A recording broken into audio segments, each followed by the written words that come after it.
Howdy. We will be starting chapter 10 soon. Just would like to point out that I had tried to upload my Genesis 6 through 7 video on YouTube, and for some reason it was rejected.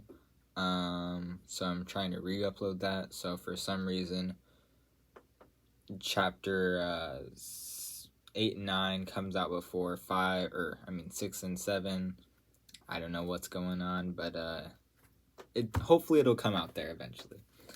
Anyway, starting in chapter 10, they were just talking about how in chapter 9 that Noah was naked. His two sons covered him up, but he cursed the other son, and yeah, fun stuff. Chapter 10, the Table of Nations. This is the account of Shem, Ham, and Japheth, Noah's sons, who themselves had sons after the flood.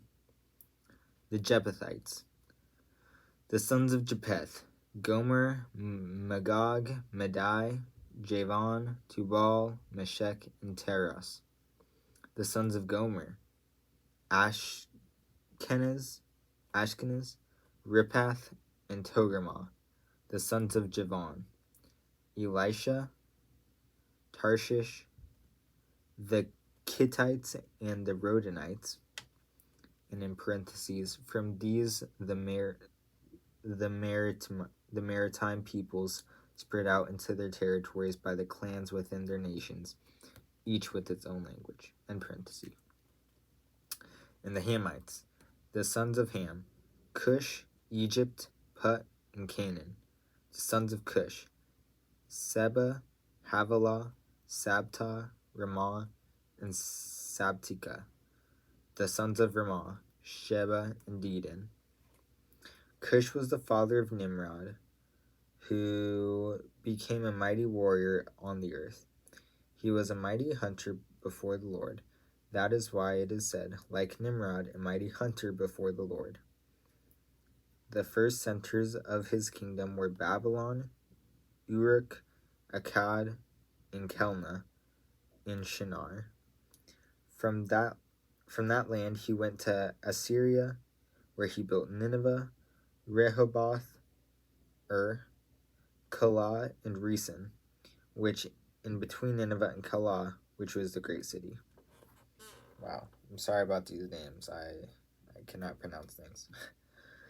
Egypt was the father of the Luddites, Anamites, Lehabites, Naphtuhites, Pathrusites, Casluhites, and in parentheses, from whom the Philistines came from, and the Caphtorites. Canaan was the father of Sidon, his firstborn, and of the Hittites, Jebusites, Amorites, Girgashites, Hivites, Arkites, Sinites, Arvadites, Zemarites, and Hamathites. Later, the Canaanite clans scattered, and the borders of Canaan reached from Sidon towards Gerar, as far as Gaza, and then towards Sodom, Gomorrah, Admah, and Zeboim, as far as Lasha. These are the sons of Ham by their clans and languages, and their territories and nations.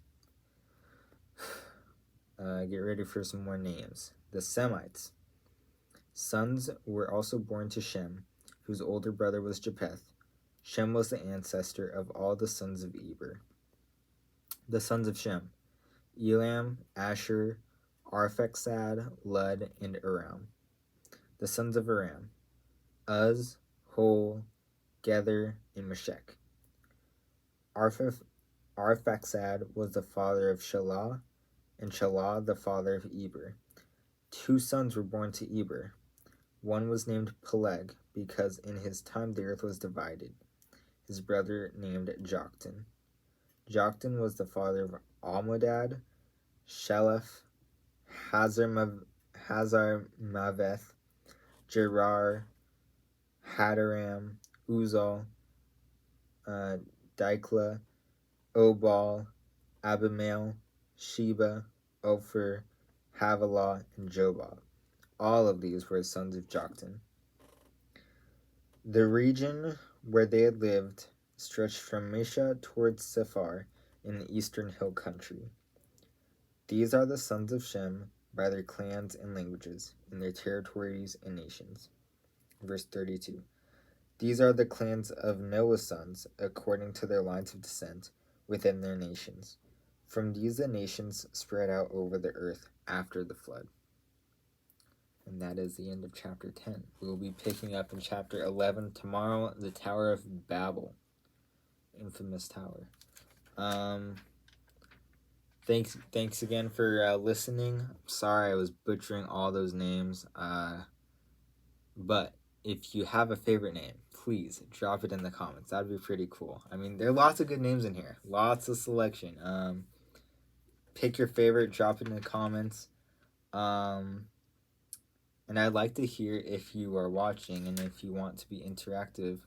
Tell me something you learned. I didn't know that the raven was the first animal that was like specifically mentioned in the Bible. I think that's pretty cool. At least to my knowledge, right? Noah sent out the raven, and the raven did it. I don't think it returned, right? The dove returned, but don't think the raven did. Chapter 8, verse 6. After 40 days, Noah opened a window he had made in the ark and sent out a raven, and it kept flying back and forth until the water had dried up from the earth. So I guess it must have, didn't say it died, but it just says it kept flying back and forth until the water had dried from the earth. And then he sent out a dove to see if the water receded from the ground. Dove couldn't find a place to stop, so it returned to Noah in the ark. He reached out his hand, took in the dove, and in verse 10 he waited 7 more days and sent out the dove again. Verse 11, when the dove returned to him in the evening, there in its beak was a freshly plucked olive leaf! Exclamation point. So yeah, the raven was the first animal. Just pretty cool. Very nice, very nice. So that's something I learned. That's pretty cool. And then all these other things. The rainbow is the covenant of between God and the earth. Never to destroy the earth by water. Lots of good things. I'm really glad I'm doing this. So thank you for listening. I hope you have a great rest of your day or evening, or whatever you plan on doing. I hope God blesses you, and have a good one. Thank you.